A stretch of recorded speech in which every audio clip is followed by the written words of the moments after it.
Hotel Echo Lima Lima Oscar.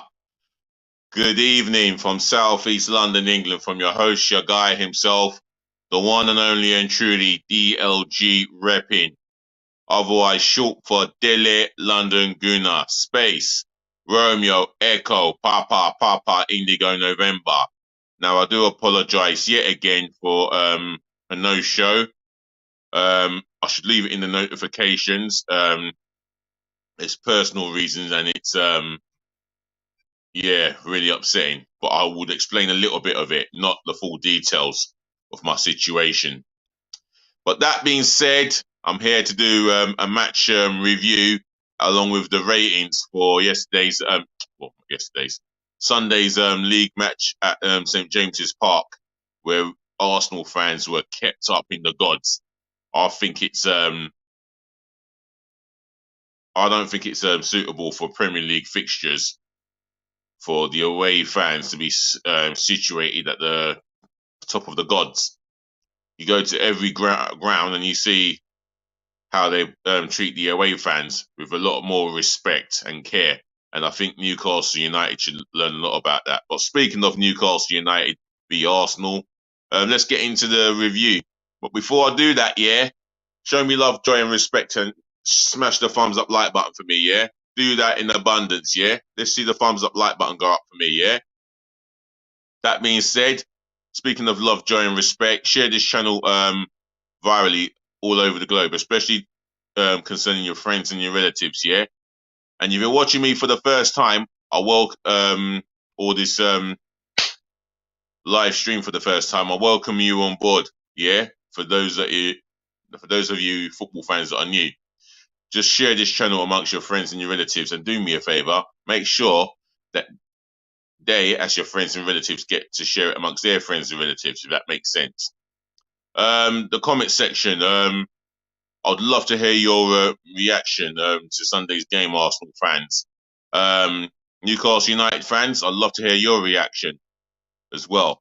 There's some interesting talking points or two. And plus, smash the subscribe button for me, left, right, and centre, gloriously but passionately.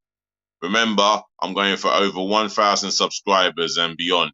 So get subscribing to the channel, yeah? Let me shout out some new people.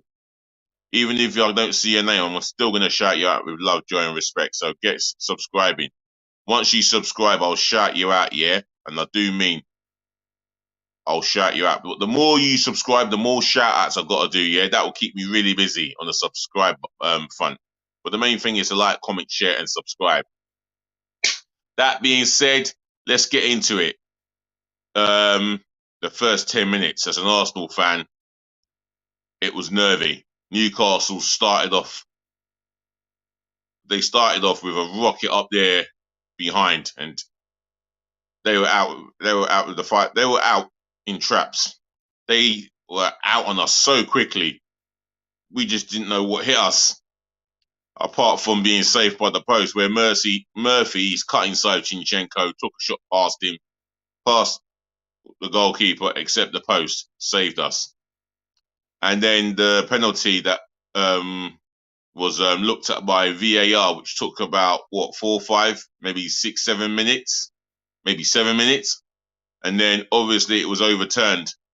But for me, the referee, the fourth official in the VAR control room, whoever he is, yeah, should send the referee ASAP to go and have a look at the situation so the referee can judge the situation for himself.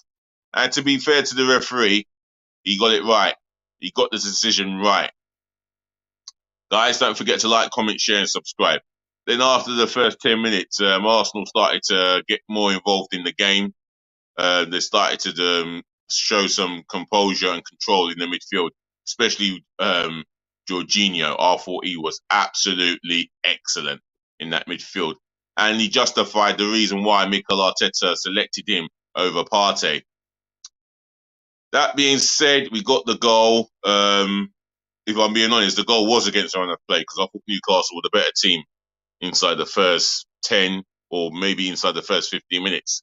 But we got the goal, and I think from when we got the goal, we showed more composure and control. and that's a credit to the players on the pitch and Mikel Arteta sticking to his principles. I mean, he allowed the players time to adjust to the game because we were struggling for possession. Newcastle played the pressing game extremely well, and we struggled to cope at times, especially in the first 10 minutes. And in that first half, we deserved to go 1-0 up at half time. Second half, it started off the same way as it did in the first half. Newcastle were out in the traps, but Granit Xhaka put in a tremendous goal-saving challenge. And for me, not only that was a goal-saving challenge, that was a reflection on what Granit Xhaka has done to improve his game, his overall game. For me, I am delighted for Granit Xhaka, and he's definitely a candidate for Arsenal Player of the Season at the minimum. And then we go up the other end in the end. We get the killer goal. Good work by Martinelli. Cuts it back past the goalkeeper, but Fabian Schär, who sticks a leg out, accidentally puts it past Nick Pope into the back of the net. And I'll tell you what, that was the goal that we needed. We could have done with that second goal and we got it. And what impressed me more about the Arsenal performance was the way they stood up to Newcastle's physical approach and bullying tactics. And I'll tell you what, it was interesting to see Arsenal players having a row, where Xhaka's having a row or two with Newcastle players. Jesus having a row with Trippier. Referees had to come in. It just shows that Arsenal will not be bullied, and they will not tolerate any bullying antics. And they stood up to the approach, and that's a credit to the players, because I'll tell you what, in years gone by, we would have folded to the bully tactics, and we would have fallen for it, lost the match. Same old headlines: Arsenal cannot cope up north. But we went to the North East, all right, and we got an impressive performance. We put in an impressive performance, and we had chances in that first half as well. Bukayo Saka saved by the keeper. Martin Odegaard was, Martin Odegaard was denied by a splendid save by Pope. There was another opportunity, Martinelli denied by Pope. I mean, it could have been 5-4, 6-5. Either way, there were chances in that game. But that being said, I thought we were valued. I thought we were valued for the 3 points. It was well deserved, based on the performance, the way we battled. And Newcastle went in with a physical approach, but Arsenal decided to do something slightly different, and it paid dividends. So well done to the Arsenal. That leaves us a point behind Manchester City, and those who doubt us, all that we can do is just keep winning. Just win the remaining 3 games and see what happens at the end of the whole season, really. So, without further ado, let's get into the player ratings. In goal, Aaron Ramsdale. Forgot to talk about Aaron Ramsdale's save in that review. My word, he made about up to 3 good saves, especially the header from Fabian Schär. What a save! Set piece, ball comes in. Fabian Schär's well up above any Arsenal defender. He got a bullet header straight in the middle of the goal, but Ramsdale was in the right place to stick out an arm, and it's one of the saves of the weekend, if not one of the saves of the season. For me, that was a tremendous save. And he made a good save from Joe Willock in the first half. Well saved as well, and I can't complain. I mean, guys, if you want to talk about Aaron Ramsdale's performance and give me the ratings, leave it in the comment section below. You can have your own ratings from the players, management, ref. If you want to rate the fans, themselves who are stuck in the gods, leave it in the comment section below. But Aaron Ramsdale, he's getting an 8.5 for his own contribution and top class saves. Benjamin White, yeah, solid when called upon. I thought he was, I thought he was outstanding in places. Overlapped Bukayo Saka as much as he could, got involved in the attacking play, tried to support Saka as much as he could. I'll tell you what, I'm going to give him a 7.5. Jakub Kivia, what a performance. Up against Callum Wilson, Isaac, and he kept his cool and composure all throughout that game. And he basically found a way to keep Callum Wilson quiet. And it was a very impressive performance by Jakub Kivia. I'm going to give him an 8. Gabriel dos Santos Magalis, what can I say about him? Solid when called upon. Won every challenge possible, whether ground duel, aerial duel, making interceptions. He won his challenges and defended well from the back. I'm going to give him an 8. Alexander Zinchenko, for me, in that opening half hour, 35 minutes, he really struggled. And it was no surprise that we took him off in the second half, especially in the second half, beginning of the second half. He struggled against Jacob Murphy, getting done for pace, and positionally, he looked like he was always going to get caught out. And I was so concerned for him from a defensive point of view. I'm going to have to give him a 5. Right, moving on to the midfield. My man of the match, Jorginho, 9.5. What an out-and-out midfield performance by him. Positionally in the right place, defensively, intercepted a number of passes, challenges. He was there for the course, and whenever he had the ball at his feet in space, he always looked for a forward pass, especially to a player who's obviously much more technical than him, and he knows that. One thing with Jorginho, he put in an excellent, honest performance. He gets a 9.5, my man of the match.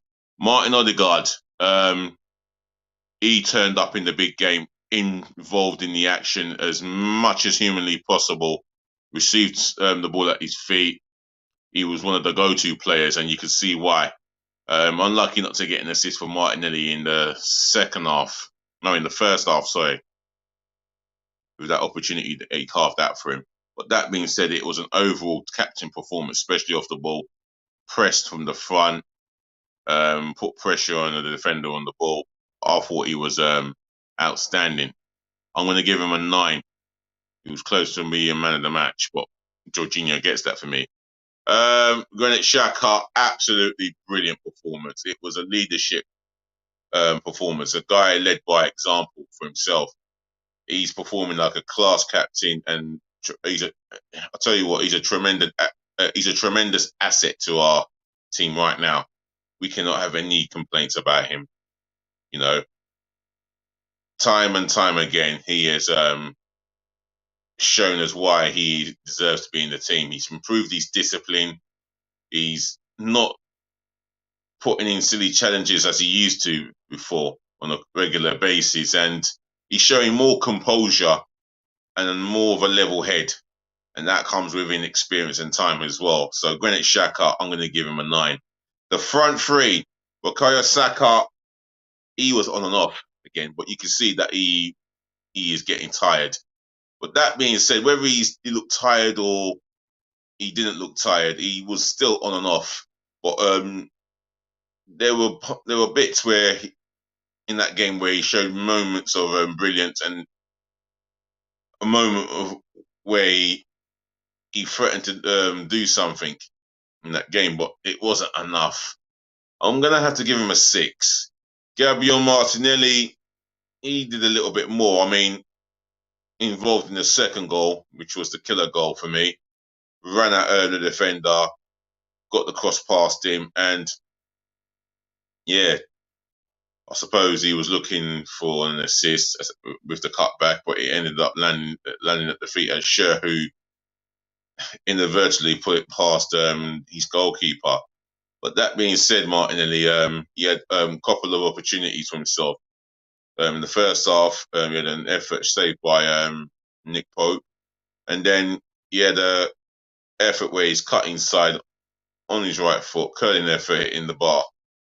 Unlucky not to get 2 goals, but I thought he contributed a little bit more than what I would say Saka did. I'm going to give him a 7. Gabriel Jesus, tremendous for me. Didn't get a goal, but one thing I will say about Gabriel Jesus, he looked so busy. He trapped back in the defensive positions, put the tackle in, he put the workload in, and that's all that you can ask for. And against Newcastle, you're really going to have to work for your team, and he done that in abundance. Shame we didn't get onto the score sheet, but nevertheless, it was a great team performance, great performance by him in terms of his work rate. I'll give him an 8. Right, the substitutions. Kieran Tierney, who came on with just an hour, with just over an hour gone. I thought he shored up the defensive area, that left back area. He looked so solid. I mean, you could see he was prepared to defend. You could see that he looked after the ball as well as he could, and you could see the difference immediately. For me, Tierney, I'm going to give him an 8 on this occasion. Reece Nelson and Eddie Nketiah, they had very little time to make an impact in the game, but I'll give them both a standard 5. Who else came on? Anyone else? Thomas Partey. He just came on I think Arteta brought him on to shore up that midfield, and we were in a winning position as well. Didn't think he had too much to do as such. Again, a standard 5. So that's my substitutions done. If there's another substitute that came on, leave it in the comment section below. Right, let's get into the manager. Mikel Arteta. If you look at the team selection, he's gone with Kvyat, justified. Jorginho, justified, even though I thought Partey would have started this game. The first 10 minutes, it was shaky for him. He could have possibly thought about changes earlier on. He still kept to his principles. And yes, well done for him for making that change at left back, where Zinchenko really struggled throughout that game against Jacob Murphy, especially, and he brought Tierney on to take him on, and you could see how solid we were in that area of the pitch, or area of that defensive place. That being said, I'm going to mark him down as a 8 for good. I'm going to mark him as a 9. Good away performance for me. The reason why I've marked him down as a 9, he obviously drilled it into them, especially some of the players that participated in last season's senior defeat. You know, you look at you've obviously watched the videos. He's obviously sat them down, and especially in that documentary, he would have reminded them exactly what needed to be done, what needed to be avoided, and yeah, his tactics, his setup was spot on. So 9. The referee, I'll tell you what, I'll give praising where praising is due. VAR done a good.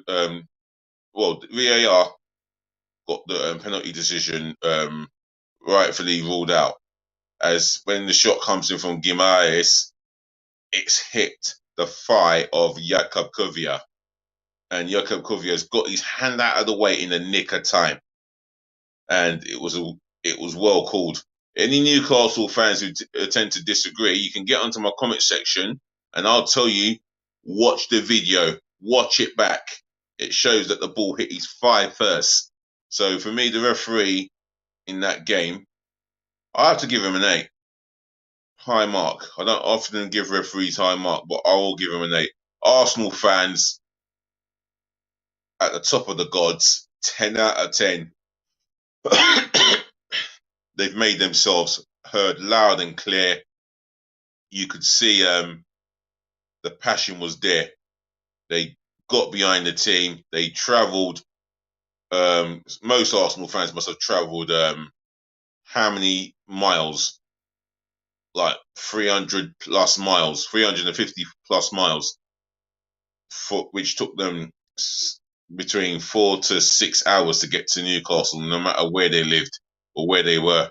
They got there by their cars, transport, you know, and they got behind the team from the get-go and really pushed them all the way. And I'll tell you what, they deserve the players coming up to them and applauding them. So 10 out of 10 for the Arsenal fans. So if you want to rate my video, then you do so by leaving it in the comment section below. But again, what a pleasure to do a match review and ratings on a good note for Arsenal. That being said, ladies to the gentlemen, to the boys, to the girls, thank you for listening. Thank you for tuning in. Thank you for watching and saving the best to last, as I always do. I thank you so much for putting up with me, as you do. So just remember to look after your friends, do look after your families, look after yourselves. More peace, more loving, more blessings again. As DLG repping, you already know that we're going to chat again, yeah? So do remember to like, comment, share, and subscribe. And I'll be back again, hopefully tomorrow. That's if I don't feel tired and sleepy. Anyway, just remember, please be nice. And I do mean, please always be nice. Cheers.